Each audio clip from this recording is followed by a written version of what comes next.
Several years ago, Wally Hagman and his family lived in a small house on Bunner's Ridge, near Fairmont. Although they lived modestly and owned only a small house, a small parcel of land, Wally had several $1,000s tucked away in an old tin can in the kitchen, as he did not trust banks with his money.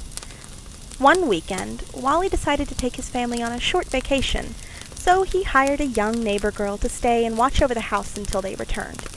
He explained to the girl about the money and told her if she needed to borrow a couple of dollars to go to the store, she was welcome to. The girl was excited to earn some extra money and had told her friends about the job.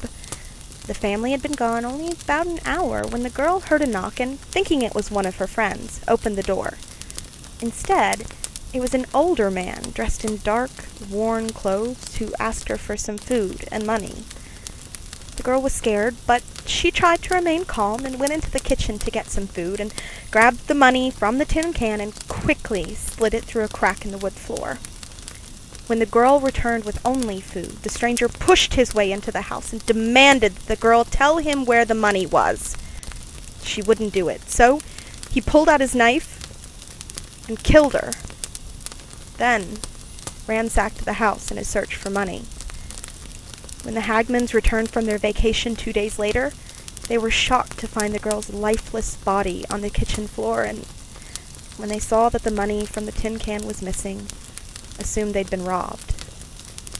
The girl's family had her buried the following day. 3 nights later, something very strange happened. At about midnight, Wally and his wife were suddenly awakened by a strange noise coming from the kitchen.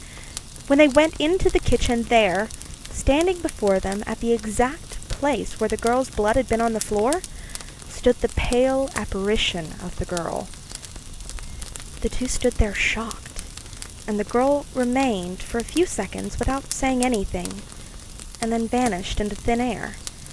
This happened again and again at the same time each night, until Mr. Hagman finally decided to get a neighbor friend to sit up with them.